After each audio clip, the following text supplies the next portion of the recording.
Apvida acaba de inaugurar a terceira unidade para atendimento TEA. São 50 salas, diversos profissionais e especialidades para acolher os nossos clientes. Onde há inclusão, há vida. Onde há vida, há Apvida. Eu vou falar uma coisa só para vocês. Hoje eu aposto que vocês não podem imaginar, e eu digo isso muito convicto, porque não é só entusiasmo que me move hoje ao abrir essa conversa transparente, livre, democrática, com o candidato a prefeito de Manaus, Marcelo Ramos. Não é só entusiasmo, não. Existe um quê muito importante de fraternidade familiar que me move aqui hoje para fazer o que eu puder fazer de melhor para tirar dele para vocês, nessa conversa, os seus propósitos, os seus planos, as suas metas e tudo mais, até os seus sonhos para a cidade de Manaus. Familiar pelo seguinte, eu conheci o pai do Marcelo, eu fui amigo do pai dele. E eu não sei se eu vou ser pretencioso, né, dizendo isso para vocês, mas eu acho que eu conheci a mãe do Marcelo antes que o pai dele, o Humberto, que era meu xará, conhecesse a mãe dele, a Graça Ramos. Então, é por isso que eu estou muito, muito, muito contente, satisfeito, que quis o destino eu poder estar aqui hoje para entrevistar, depois de tanto tempo, entrevistar o Marcelo Ramos, que tem um currículo político memorável, é realmente algo que chama atenção. Ele sem sombra de nenhuma dúvida, quer dizer, hoje eu não vou ler aquele CV, entendeu? Aquela coisa lá preparada, foi isso, foi aquilo, deixou de ser, vai ser, não. Hoje eu vou ler o currículo dele tirando do meu coração. Pelo seguinte, eu sei que ele tem tido uma participação na cena política da nossa cidade muito efetiva, muito profícua há muito tempo. Aí eu peguei uma colinha aqui, porque na minha idade eu já não lembro principalmente quando tem números no meio, preciso da cola. Olha só, o Marcelo foi vereador em 2007, depois ele foi deputado estadual em 2011, disputou o governo em 2014 e a prefeitura em 2016. Ele foi eleito deputado federal em 2018, né? E hoje ele está novamente colocando o seu nome à sua disposição, à disposição de todos nós, para se tornar o próximo prefeito da cidade de Manaus. E antes de eu entregar a palavra para o Marcelo, ele fala bem, tá? Eu conheço bem, ele tem um verbo muito solto, muito legal. Eu quero fazer dois, ou são três, não sei, mas eu quero fazer uns pedidos para vocês.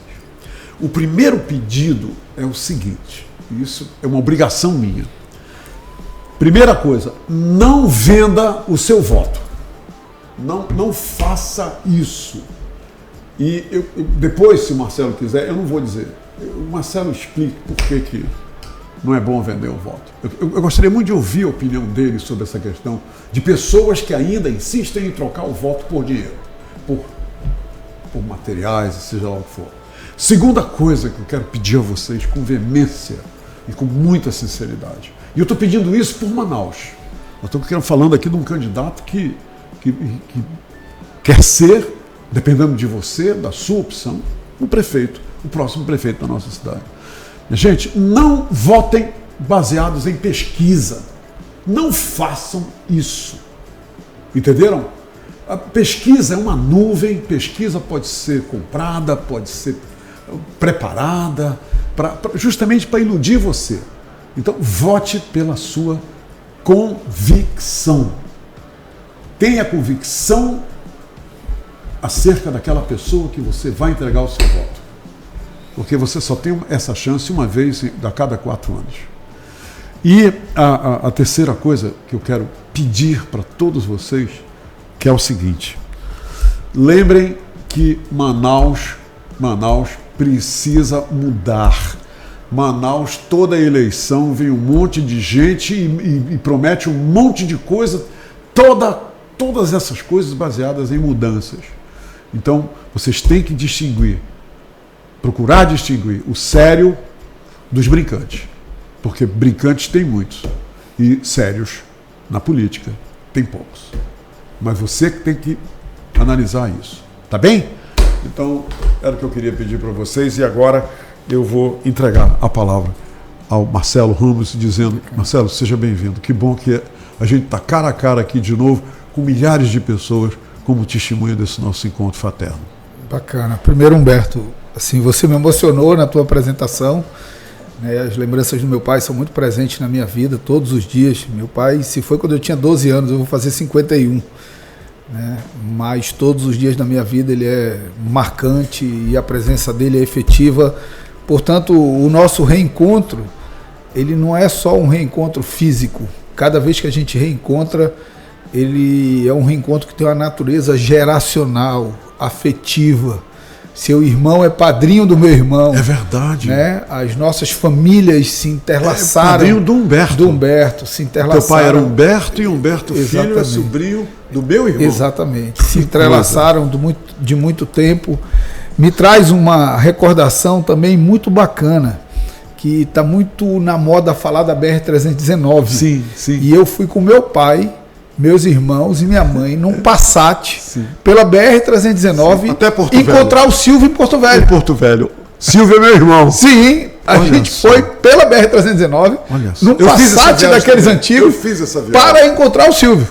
Então, que coisa maravilhosa. Bacana como o nosso reencontro, ele é significativo em vários aspectos. Eu vivo um momento mais experiente, mais maduro da minha vida pública, mais estabilizado do ponto de vista profissional, do ponto de vista emocional. Eu, em 2016, fui ao segundo turno da eleição de prefeito. Sim. Mas naquela eleição eu não estava preparado como eu estou hoje para servir essa cidade que me deu tudo que eu tenho e me fez ser tudo que eu sou. Eu nasci aqui, na Santa Casa de Misericórdia, eu me formei aqui, lá na Jaqueira, a gente vai falar sobre a Praça dos Remédios, quando a Faculdade de Direito ainda era no centro da Universidade Federal do Amazonas. Eu vi meus filhos nascerem aqui, eu vivi a tristeza de perder meu pai aqui, de perder a minha filha aqui. Eu ganhei a eleição aqui, eu perdi a eleição aqui. Então, todas as minhas experiências de vida que me formaram como filho, como irmão, como pai, como cidadão, como político, eu devo a Manaus. E eu que pensava em sair da política... Você chegou a pensar isso? Sim, eu cheguei a decidir isso. Olha só. Mas recebi um chamado do presidente Lula, que tem minha admiração, meu respeito, que só fez o bem pela cidade de Manaus. E quando eu vim para cá, de volta para disputar a eleição, era um chamado do presidente Lula. Mas quando começou a caminhada, eu vi que era mais do que isso. Era uma missão de vida. A minha missão de vida é servir Manaus. Era um dever com a minha consciência, era um chamado da minha consciência. Eu não posso terminar a minha vida pública sem ter a chance de devolver a Manaus tudo que ela me deu, ter me feito quem ela me fez ser, e ter a chance de emprestar a minha experiência, a minha maturidade, os anos de estudo de trabalho, porque eu dediquei a minha vida ao estudo do trabalho, de emprestar a articulação política que eu construí quando estive em Brasília, com governantes que podem trazer experiências importantes para a nossa cidade, com o setor empresarial nacional que pode trazer novos investimentos para a nossa cidade. Então, não era em 2016, não. Era agora que eu tenho que ser prefeito de Manaus. Esse é o momento, então. Exatamente. Obrigado. Obrigado pela oportunidade, Humberto. Que bom que você está aqui, Marcelo. Marcelo, eu recebi aqui o Bruno, o presidente da ACA, o novo presidente da ACA, e depois recebi o Frota, né, que é o presidente da FEComércio, os dois vieram aqui. E eles me passaram os seguintes dados. Principalmente porque você declarou que tem uma preocupação eminente sobre a revitalização do centro de Manaus. Sim. Muito bem. Para quem não sabe, minha gente, o centro de Manaus, uma área histórica, uma área fantástica, que tem um porto que ainda funciona, agora claudicante, como um relógio suíço há mais de 100 anos, durante a vazante dos rios e a cheia dos rios. É um centro fantástico, mas continua há anos abandonado, relegado a quinto, sexto plano. Mas o candidato Marcelo Ramos falou sobre uma das suas grandes metas, revitalizar e fazer investimentos baseados na realidade que precisa ser mudada. Então, o que foi que o Frota e o Bruno me falaram? Que o comércio tem 364 mil empregos diretos, pessoas com carteira assinada. Sim. Humberto, 8,50 milhões em ICMS, 60,90% do total do ICMS do Estado. Contribui com 70 milhões para o PIB amazonense. Então, o comércio ambulante mantém uma guerra perene, constante, tácita lá com os comerciantes. Pergunta dos dois. Marcelo, de que forma, qual é o tipo de abordagem que você está propondo para revitalizar, para mudar o centro? Porque o centro, eu estive lá domingo agora, Marcelo, sim, vi bares nas calçadas, bancas de revistas que foram tornadas em bares. Eu vi coisas absurdas que as pessoas têm que ir lá para ver. Marcelo, de que forma qual é o tipo de abordagem que você propõe para mudar o centro de Manaus? Porque parece que tudo que está lá precisa ser mudado. Humberto, veja só, Manaus é uma cidade em que as pessoas, para fundá-la, chegaram pelos rios. Portanto, o centro é o primeiro espaço, o primeiro marco de fundação da nossa cidade. Uma cidade, gestores que não cuidam do centro, são gestores que não cuidam da memória da cidade. E quem não cuida da memória da cidade não cuida de nada. Uma cidade desorganizada, uma cidade que não entrega as suas potencialidades para o seu povo, não é obra do acaso. É obra de erros de quem cuida dessa cidade. Cuidar do centro não é só cuidar do comércio, é cuidar da história, é cuidar da memória da cidade, é cuidar de quem construiu essa cidade e nos fez chegar onde nós estamos. Portanto, eu acho que esse debate do centro, ele tem que ser prioridade na discussão sucessória da Prefeitura de Manaus. Ele sempre foi, mas esse debate sempre foi muito contaminado de demagogia e de soluções fáceis para um problema que é complexo. Nós estamos aprofundando ainda a ideia de um programa estruturante para o centro. Mas eu posso destacar aqui tópicos que são fundamentais. O primeiro tópico, Humberto, ele é tão básico que é surreal que os nossos governantes não cuidem dele, que é zeladoria. Nós temos que ter uma estrutura específica de zeladoria para o centro de Manaus. Todo dia, no final do dia, o centro vai ser varrido, o lixo vai ser recolhido, a lata de lixo que está quebrada vai ser reposta, a parede que está pichada vai ser pintada, o banco que está quebrado vai ter consertado. Nós vamos teimar com quem vandaliza o centro. Foi assim que Nova York resolveu o seu problema. Sim. As pessoas falam muito do aspecto da segurança pública do tolerância zero, mas o tolerância zero é um subproduto da teoria das janelas quebradas, que começou no metrô de Nova York. Pichou, pinta, quebrou, conserta. E as pessoas vão restabelecendo uma relação quase que afetiva com a cidade. Inclusive a campanha em Nova York foi Eu Amo Nova York, né? Onde está sujo, todo mundo se julga no direito de jogar o lixo. As pessoas que andam no centro e que andam no shopping são as mesmas. Por que elas jogam lixo no centro e não jogam lixo no shopping? Porque o shopping é tão limpo. Se cair um sorvete no shopping, com 10 minutos está limpo. O centro tem que ser assim. Então, o primeiro trabalho é zeladoria. O segundo trabalho é um trabalho que, inclusive, poderia estar em andamento se as pessoas não tratassem as coisas de forma burocrática, que é o que o Jaime Lerner, que é o maior urbanista do Brasil e foi prefeito de Curitiba, chama de acupuntura urbanística. O que é acupuntura? É você ir lá com a agulha no pontinho certo do corpo que irradia a melhoria daquela dor. É você ir no ponto do centro que vai irradiar a melhoria. Exemplo, o que é o Largo do São Francisco? Acupuntura urbanística. O Estado foi lá, pegou aquele ponto do centro, recuperou, urbanizou, iluminou, limpou, organizou o comércio no entorno e aquilo ali está irradiando. Você vai no Largo de São Sebastião. Largo de São Sebastião, desculpa. Aquilo ali está irradiando. Já tem restaurantes que não tinha, já tem hotéis que não tinha, sim, já está chegando na Ferreira Pena, sim, que está virando a nossa Lapa, ali, a sim, Ferreira Pena. Tudo aquilo ali é irradiado a partir da recuperação do Largo de São Sebastião.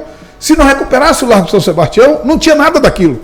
Não tinha o Ópera Prima, não tinha o Vila Amazônia, não tinha o Caxiri, não tinha nada ali, sim, se não fosse a recuperação do Largo de São Sebastião.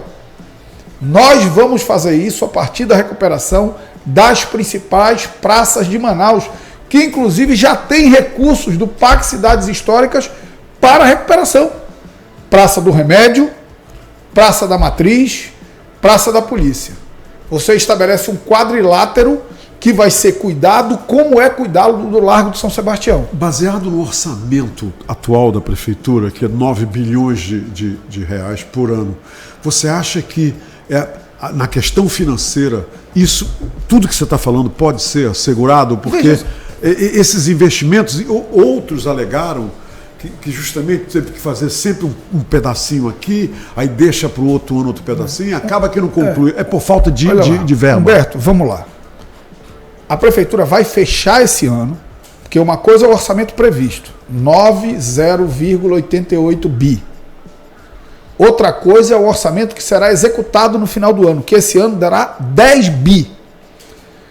Uma prefeitura que tem 10 bi, dizer que não pode cuidar de zeladoria do centro, que não pode varrer o centro, recolher o lixo do centro, pintar a parede do centro, consertar um banco quebrado no centro, trocar uma lixeira quebrada no centro, porque não tem dinheiro.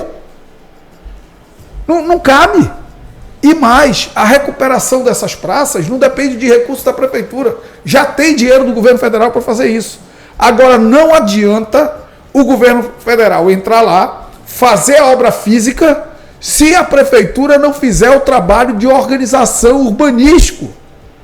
Se nós tivéssemos recuperado o Largo de São Sebastião e abandonado, fez só obra física, mas não tem ninguém varrendo, não tem ninguém cuidando, não tem ninguém organizando o comércio no entorno, aquela obra já tinha se acabado. A prefeitura reformou a praça lá do Jorge Teixeira, mas vai se quebrando. Isso acontece porque não bairros, cuida. Né? Você tem que dar vida cultural, econômica para esses espaços de convivência coletiva. Então, o governo federal vai entrar com a obra e a prefeitura vai entrar com a gestão do espaço público. Aí nós vamos, a partir desses 4 pontos, ir irradiando a organização do centro. E depois que a gente aprender com o case do centro, aí nós vamos fazer na Praça do Jorge Teixeira, na Praça do Armando Mendes, porque nós não podemos também cuidar só do centro e da Ponta Negra, que é o que a prefeitura faz. Cuida muito bem hoje do Largo do São Sebastião e da Ponta Negra, mas abandona as praças dos bairros. O terceiro passo é uma discussão com os comerciantes do centro e com os vendedores ambulantes do centro de organização daquilo ali. Não dá para ficar como está. De que forma, Marcelo, tu imaginas o primeiro passo para organizar esse relacionamento lojistas e vendedores ambulantes? O primeiro passo é entender que ninguém organiza sem conversar com os atores. Primeiro passo, não adianta você achar que vai chegar lá e vai na marra fazer o negócio. Não vai. Na verdade, você nem sabe com absoluta clareza o que o centro precisa. Quem sabe com absoluta clareza o que o centro precisa é quem trabalha no centro, é quem vive no centro. Às vezes você imagina uma solução e o comerciante que vive lá diz, não é bem assim, e você adequa a solução. Então, eu tenho discutido desde 2016, mas aprofundado no decorrer desse período. Nós precisamos tirar os vendedores ambulantes da frente do comércio formal. Esse é o primeiro passo. Por quê? Porque hoje você tem uma guerra da frente da loja. Das lojas. Porque você tem uma guerra. O comerciante formal está colocando o mostruário dele no meio da rua, porque se ele não colocar, um camelô vai ocupar a frente da loja dele e ninguém entra. E aí as pessoas vão perdendo o espaço para andar e a cidade vai perdendo a beleza das fachadas do centro. Sim, sim. Porque está tudo ocupado, está tudo zoado, está tudo avacalhado. Então, Eu entendo que o caminho correto, e óbvio, isso depende de discussão com o Ministério Público, com uma série de atores, é nós organizarmos quiosques na faixa central das vias e transformar aquilo ali nos espaços para os vendedores ambulantes, que deixarão de ser vendedores ambulantes. Terão que participar de uma concorrência pública, terão que se transformar em MEI, terão que trabalhar formais e fardados. E aí você organiza, potencializa essa atividade. Por quê? Porque já ficou claro que colocá-los dentro de um camelódromo não resolve. Essa tentativa já foi feita e já foi frustrada. Vamos lá. Nós temos hoje acho que 3 ou 4 camelódromos no centro, construídos na época da gestão do ex-prefeito Arthur. Diminuiu o número de vendedor ambulante no centro? Não. Artificializou. O cara foi lá, pegou a lojinha não deu lucro porque está fechado, porque não tem nenhum atrativo, e aí ele voltou para a rua. Ou ele continuou na rua e montou uma loja dentro do camelódromo. É possível, com diálogo, e o problema não é só o centro. Eu quero, Humberto, conversar com os comerciantes da Rua J da Alvorada, para saber, meu irmão, o que precisa aqui para a gente organizar? Qual é a tua maior dor? Eu sei qual é uma das dores. Calçada. Calçada tudo zoada. O cara não consegue caminhar na calçada da Rua J, não consegue andar na calçada da Rua do Comércio do Parque 10, não consegue andar aqui no Jorge lá, Teixeira, lá na Rua do Fuxico. No São José, mas se eu pegar todos os empresários dali, o prefeito, qual é o problema do prefeito ir lá conversar? Reúne os empresários da Rua J, eu quero ir lá falar com vocês. Qual é o problema? Vamos lá. Vamos resolver calçada. Isso é uma proposta de governo tua, mano? Será sim, Humberto. Eu sou forjado no diálogo. Eu fui militante do movimento estudantil, negociando, conversando. Eu fui advogado trabalhista, fazendo convenção coletiva, negociando. Eu fui parlamentar, sempre negociando, sempre com diálogo. Reúne os comerciantes da Rua J. Meus amigos, vamos fazer o seguinte. Vamos padronizar a calçada de vocês? Ah, quanto é que custa? Custa 1 milhão. Podem fazer que eu vou bater 1 milhão do IPTU de vocês. O IPTU é um imposto que as pessoas têm raiva de pagar. E ele significa quase nada para a prefeitura. Ele é residual dentro do orçamento da prefeitura. O que é importante para a prefeitura é o repasse de ICMS, certo? Sim. O fundo de participação do município e o ISS, o IPTU. É isso aqui. E as pessoas se irritam de pagar o IPTU. Porque no imaginário delas, o IPTU é um imposto direto para a rua, direto para um serviço, e não é. Como imposto, ele não pode ter uma aplicação específica. Ele entra no bolo do orçamento geral. Mas peraí, se eu disser para o cara da Rua J, meu irmão, faz tua calçada aí. Todo mundo, padronizadinha. Quanto é que custa? 1 milhão? Está batido 1 milhão do IPTU de vocês. Condomínio lá da margem do Mindu, que está jogando esgoto sem tratamento. Quanto é que custa a tua estação de tratamento, irmão? Reúne os condôminos aí, eu vou aí. Ah, custa 50 mil. Pode fazer a estação de tratamento quando tu me provar que o teu esgoto está entrando no Mindu tratado, 100% tratado, tu vai ter 50 mil de desconto no IPTU do condomínio parcelado. Você não deixa de arrecadar, você na verdade arrecada em serviços, dá uma execução direta para um tributo e você consegue fazer com que as pessoas voltem a gostar da cidade. Olha lá, a hora que eu ajeitar a calçada da Rua J, eu não vou precisar ir lá na Rua do Comércio do Parque 10. O cara da Rua do Comércio diz, meu irmão, eu quero isso aqui para mim também. Prefeito, vem aqui que eu quero fazer. Aí o cara lá do Fuxico, organizamos um estacionamento, porque o maior problema é um problema de estacionamento. Pai, eu quero fazer isso aqui na minha área também. E a cidade, a gente fica andando pro lado, Humberto. A gente está anos andando pro lado, chegou a hora da gente parar com isso, virar essa página, andar para frente, ter uma cidade criativa, inovadora, ter uma cidade próspera. A gente foi se acostumando com as coisas. Ah, o centro é assim mesmo, já é assim há tanto tempo. Ah, o ônibus demora muito, mas já demora muito há tanto tempo. Ah, não tem a losardana que eu preciso, que eu sou e pertenço na UBS, mas amanhã vai ter. Nós vamos parar de nos acostumar com essa gestão mais ou menos, que entrega muito menos do que a potencialidade da cidade de Manaus e do seu povo. Tem uma coisa que você falou aí, eu vou aproveitar esse verbo acostumar, que é o seguinte, eu acho que ninguém aqui em Manaus, nós já estamos por nos acostumar depois de muitos anos de andar de ônibus. Andar de ônibus em Manaus, eu hoje de manhã, vindo para cá, eu vi vários ônibus lotados, com as janelas todas abertas, e tem mais, com essa fumaceira que está tomando conta de Manaus há 4 dias. Quer dizer, o povo agora está dentro do ônibus lotado, com a fumaceira. Eu gostaria dos teus comentários sobre a questão do transporte público, que eu até ano passado, eu via todas as vezes, eu vinha aqui todo dia. Todas as vezes que eu estava vindo, tinha sempre um ônibus parado em algum lugar aqui perto da UFAM, era um ponto tradicional, e o povo na rua esperando um outro ônibus que só Deus sabe quando veio. Sim. Um outro comentário é a questão da segurança municipal. A guarda municipal foi fundada, treinaram os policiais e os guardas, e agora vários estão armados, querem que eles fiquem nas escolas, querem que eles atuem no centro, alguns estão sugerindo eles irem para o centro. Comenta, por favor, transporte público, que tem sido um inferno na vida de quem mora em Manaus. Hoje de manhã eu vi gente no inferno, dentro daqueles ônibus. E também a Guarda Municipal. São 3 coisas, na verdade, né? Fumaça, transporte público e Guarda Municipal. Eu quero falar rapidamente sobre essa questão de fumaça. Nós sabemos que essa fumaça não é gerada pela cidade de Manaus. Não. Eu falei hoje por telefone com o presidente do IBAMA, que foi deputado federal junto comigo, Rodrigo Agostinho, e ele me disse que a gente tem um problema no sul do Amazonas e a gente tem um problema nas cidades... Aquilo é o círculo de fogo, né, que eles chamam? Mas a gente tem um problema também nas cidades do entorno de Manaus. Por quê? Porque elas queimam terrenos úmidos e terreno úmido gera mais fumaça. Então são queimadas pequenas no entorno de Manaus que geram muita fumaça. Eu, inclusive, estou indo para Brasília essa madrugada.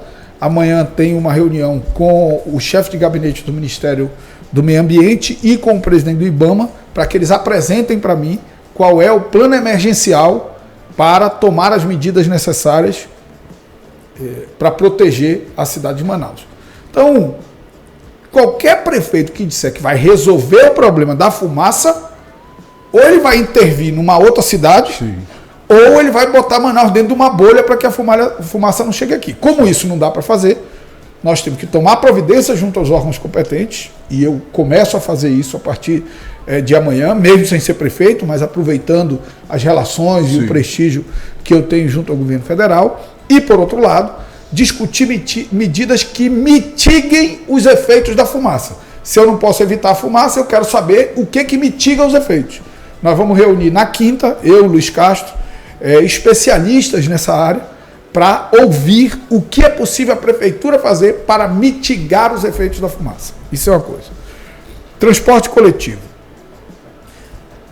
Enquanto nós tivermos uma frota de ônibus que anda a 12 km por hora, qualquer solução é mentira, enganação e demagogia.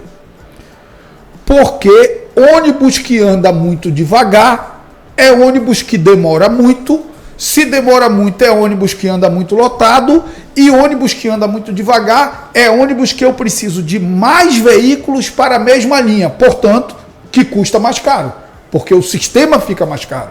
É mais combustível, é mais ônibus, é mais motorista, é mais pneu, é mais peça e tudo mais. Então, o desafio zero do sistema de transporte coletivo em Manaus não é renovação de frota e não é tarifa. O desafio zero do transporte coletivo em Manaus é aumentar a velocidade média da frota. A velocidade média da frota de ônibus em Manaus, na época do Expresso, foi 37 km por hora. Hoje é 12. Uma pessoa andando rápido, ela anda a 6 km por hora. O ônibus está andando a 12. Tem lugar e hora que é mais rápido ir a pé do que ir de ônibus. Então, nós precisamos fazer o ônibus andar mais rápido.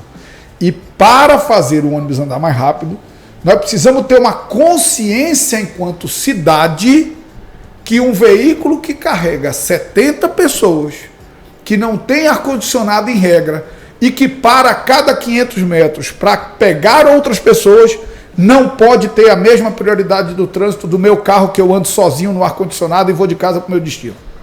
O transporte coletivo precisa ter prioridade.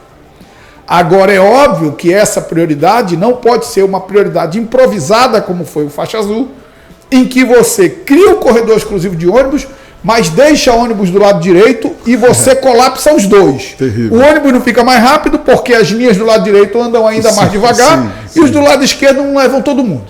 Então nós vamos, junto ao governo federal, fazer as obras de infraestrutura necessárias para criar um modelo de transporte coletivo com corredor exclusivo de ônibus mais rápido e que coloque todas as linhas dentro do corredor. E com isso você tem um sistema de transporte coletivo mais rápido sem colapsar o sistema de transporte individual. Isso tem a ver também com sinalização inteligente. O ônibus articulado e o biarticulado, o sinal tem que abrir para ele. Quando ele for se aproximando, o sinal já tem que abrir para ele. Em Curitiba é assim. Quando o biarticulado vai se aproximando do sinal, o sinal já abre para ele. Porque ele leva muita gente dentro. Ele tem que andar mais rápido. Então, os ônibus em Manaus, sabe quanto da frota total de veículos em Manaus são ônibus? 1,5% de todos os veículos de Manaus são ônibus. Mas eles carregam 60% das pessoas. Só que ninguém fala. Porque ele carrega o estudante, porque não paga. Ele carrega o idoso, porque não paga. E ele carrega o trabalhador de baixa renda que depende do Vale Transporte. Porque hoje está todo mundo correndo do ônibus. Está indo para o Uber, para o Uber Moto, para o mototáxi, está vendendo o Vale Transporte, comprando uma motinha para financiar. Todo mundo está buscando alternativa porque o sistema de transporte coletivo é caótico e as pessoas se acostumaram com isso. Humberto, você faz uma pesquisa sobre qual é o maior problema da cidade de Manaus. O transporte coletivo está lá atrás. Não é porque melhorou, não. É porque as pessoas se acostumaram com o ruim. Nós vamos acabar com essa cidade em que as pessoas se acostumam com coisa ruim. Nós vamos oferecer coisas boas para as pessoas. Esperanças, sonhos, prosperidade, criatividade, inovação. Então, sinalização inteligente, embarcar tecnologia. O cidadão vai ter a linha do ônibus dele aqui no GPS, no celular, porque todos os ônibus já têm GPS. Ele não vai para a parada de ônibus 1 hora antes, porque ele vai saber a hora que o ônibus dele está se aproximando e ele só vai para a hora que está se aproximando. Dá maior conforto, tem mais frota com energia renovável, tem mais frota com ar-condicionado. Aí uma vez eu disse para um amigo meu, que é um especialista em transporte coletivo, acho até que ele esteve aqui com você, o Manuel Paiva, e aí o Manuel Paiva, eu disse, Manuel, o que nós temos que fazer? Pô, lá em Curitiba, os pontos de ônibus têm ar-condicionado. Ele disse, ponto de ônibus não é lugar para as pessoas esperarem muito. A pessoa não quer um ponto de ar-condicionado, ela quer ficar pouco tempo no ponto de ônibus. Claro. Então, a solução do transporte coletivo passa essencialmente por aumento da velocidade média da frota. E óbvio que nós temos que discutir tarifa. Porque presta atenção, Humberto, antes toda a tarifa era paga pelo cidadão. Hoje, a prefeitura paga em média 38 milhões de reais por mês para as empresas. E se ela não pagasse isso, a tarifa não era 4,50, era 7,10. Que a tarifa técnica varia entre 7,10 e 7,20. Ela não chega nesse valor porque a prefeitura paga a outra parte. Se a prefeitura paga a outra parte, o sistema de controle de monitoramento não pode funcionar no Sinetran. Esse sistema de controle de monitoramento vai funcionar dentro da minha sala, dentro do gabinete do prefeito.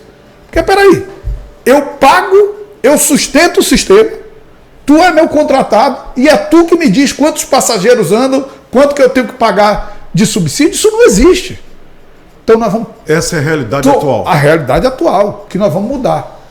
O sistema de bilhetagem vai ter o controle, a sala de monitoramento dentro da sala do prefeito. Segurança pública.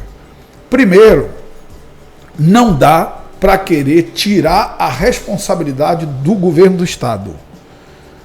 A prefeitura não tem polícia, a prefeitura não tem inteligência, a prefeitura não tem o nível de armamento que o aparato de segurança pública do governo do estado tem, a prefeitura não tem investigação, que é a polícia judiciária, a polícia civil, a prefeitura tem uma guarda municipal, que tem como atividade prioritária a preservação patrimonial, sim, mas que com a mudança na Constituição hoje também pode cuidar de pessoas.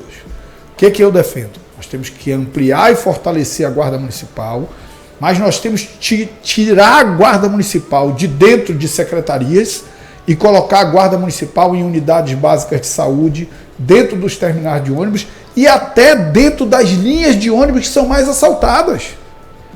A prefeitura sabe quais são as linhas de ônibus mais assaltadas. Tem uma linha de ônibus aqui, Humberto, que só esse ano ela já teve 20 assaltos. Imagina se um condomínio da Ponta Negra tivesse 20 assaltos. Já tinha até a SWAT e o FBI lá na porta.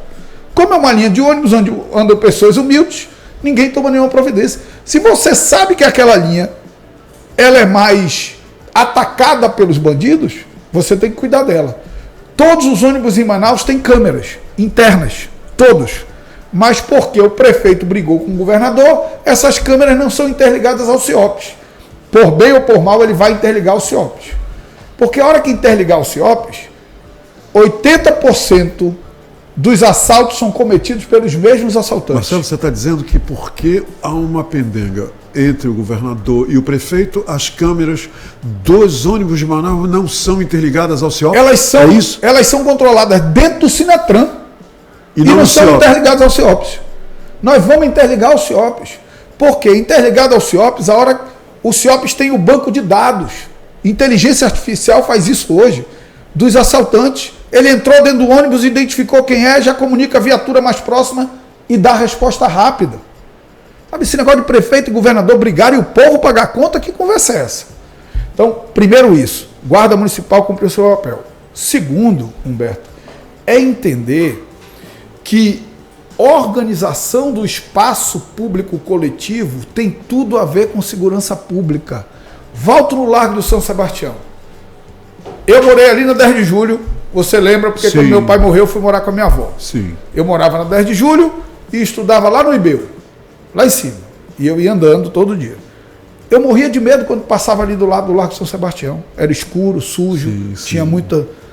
Era complicado passar cheio ali. De cheiro a colas. Era muito complicado passar ali. Hoje é um dos lugares mais seguros de Manaus. Ou não? Sim, sem Agora dúvida. me diz uma coisa. Tu já viu policial no Largo São Sebastião? Não é seguro porque tem polícia, Humberto. Interessante. É seguro porque é limpo, porque é iluminado, porque tem atração cultural toda noite, porque o comércio no entorno é organizado. Por que que lá no Largo de São Sebastião é seguro e lá na Praça dos Remédios, para a Praça dos Remédios, na Praça da Saudade, que está tomada por moradores de rua. Sim. Nós temos que entender esses moradores de rua não só como um problema de segurança, é um problema de segurança, mas é também um problema de saúde, muita dependência química, é também um problema de assistência social, porque nós temos que devolver para a família aqueles que é possível devolver para a família, nós temos que cuidar com tratamento aqueles que querem se recuperar. Nós não podemos partir da premissa de fazer uma faxina social no centro de Manaus. Tá bom, nós vamos enfiar essa gente onde? Nós vamos enfiar essa gente onde? Eles vão desaparecer porque a gente quer? Não, agora... A hora que eu pego o Largo do São Sebastião e transformo no que ele é hoje, o cara vai para a Praça do Remédio, vai para a Praça da Matriz, vai para o Beco Escuro, porque bandidagem não gosta de lugar iluminado, limpo e bem cuidado. Não tem nada a ver com claridade. Tem a ver com iluminação, tem a ver com organização. Não é só polícia. Segurança pública não é só polícia. Se eu pego a Praça do Armando Mendes e coloco atração cultural toda noite lá, ela fica mais segura ou não fica? Óbvio que fica.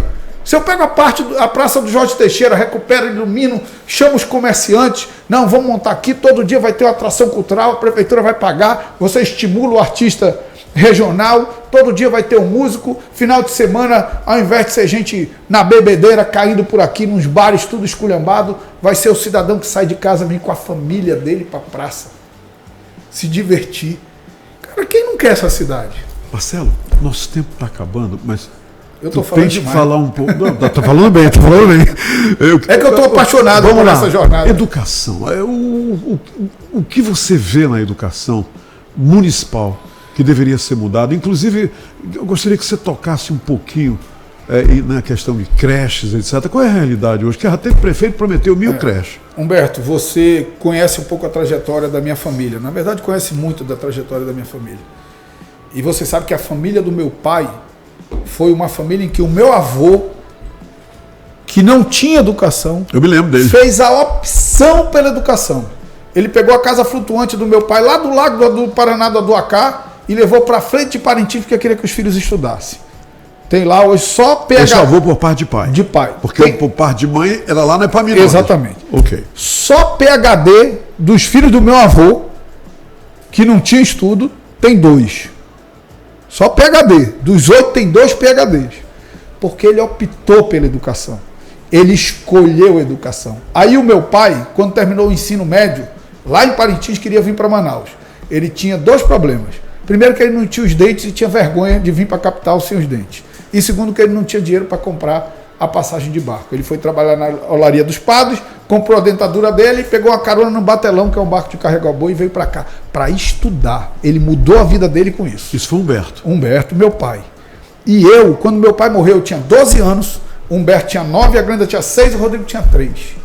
E quando meu pai morreu, a minha mãe, hoje uma professora aposentada da rede pública estadual, plantou no nosso coração e na nossa alma que a forma de honrar o legado do nosso pai era pelo estudo. E eu fui estudar porque eu queria ser exemplo para meus irmãos. E hoje eu posso olhar para trás e dizer tudo valeu a pena. Nós 4 temos uma vida acadêmica, de trabalho, de honra e tudo mais. Por que eu estou dizendo isso? Porque a educação, cara, é o que planta esperança no coração das nossas crianças. E a prefeitura, ela é responsável pelo momento mais importante da vida escolar de um cidadão.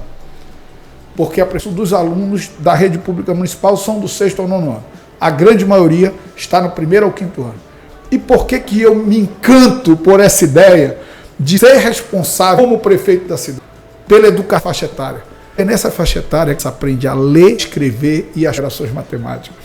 É no Fundamental 1 que essa criança resolve se ela acerta ou não vai na educação.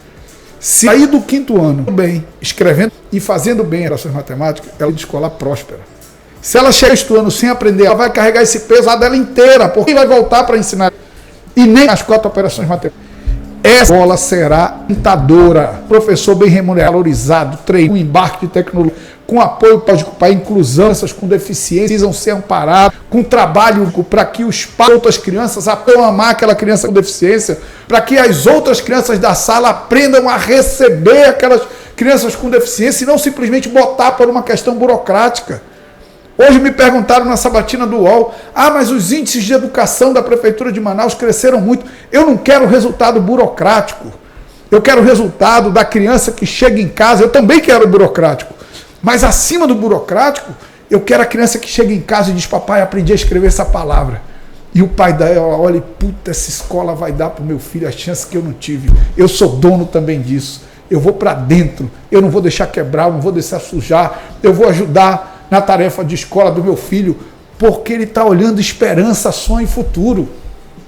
É essa escola que nós queremos, que alimenta bem as crianças, que chega lá, tem uma alimentação escolar em que você discutiu com a comunidade por conta das tradições alimentares das nossas crianças, que a gente precisa reconhecer. Essa alimentação tem que ter nutritiva, porque em regra é a alimentação mais nutritiva que uma criança pobre vai ter no dia. Eu sou encantado pelo que é possível fazer nesse período. E as creches, nós temos um déficit enorme de creches na cidade de Manaus. O governo da presidente Dilma colocou recursos para construir 116 creches em Manaus. Construíram 23. Por que não construíram as outras? Porque eles não querem gastar com o custeio da creche. Porque você constrói uma creche e o valor da construção é o valor que você precisa todo ano para manutenção.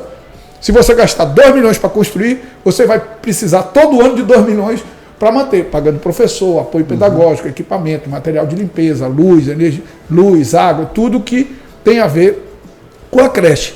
Agora isso não tem preço. Porque não tem preço eu permitir para o filho de uma pessoa humilde que ela tenha um acesso prematuro na escola como tem o meu filho.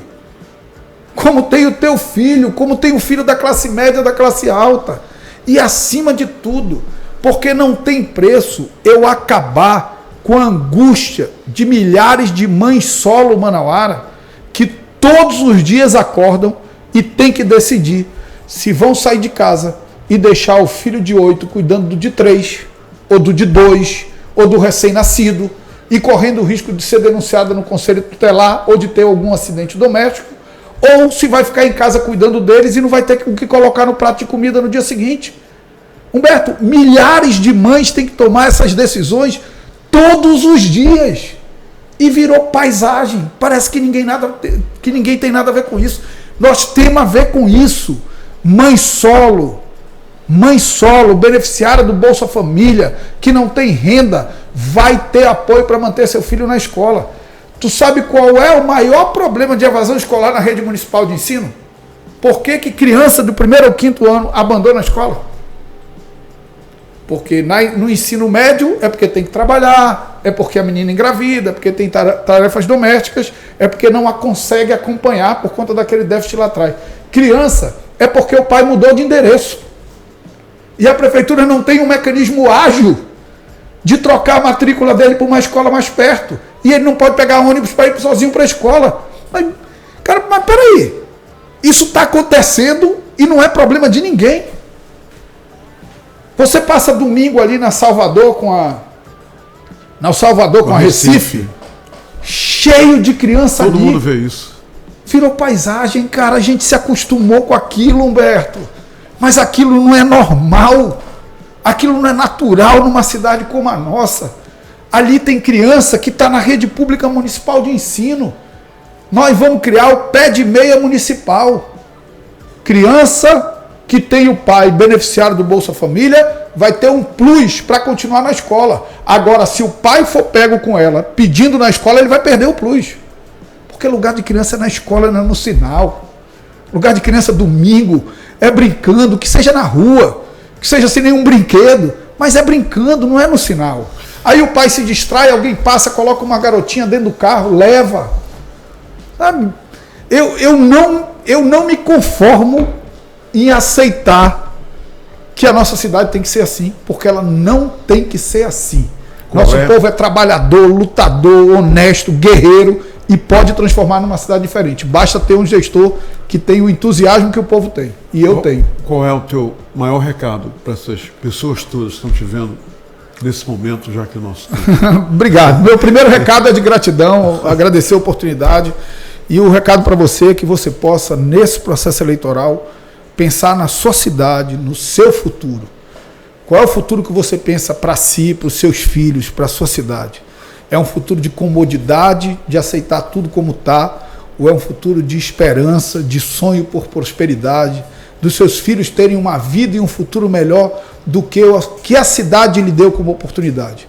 Eu acredito muito num futuro diferente. Eu tenho uma longa vida pública, sempre procurei servir a cidade de Manaus. Às vezes perguntam por que eu coloquei recurso para o governador se eu não apoio ele. Porque quem come no prato cheio não é ele, é quem está com fome. Por que eu coloquei recurso para prefeitos, tu concorre concorre contra ele? Porque quem vai numa UBS quando o filho está com febre não é ele, são as pessoas mais humildes. Quem precisa de uma policlínica não é ele. Quem precisa de um CRAS para atualizar o cadastro único e receber o Bolsa Família, o Vale Gás, não é ele, são as pessoas mais humildes da cidade.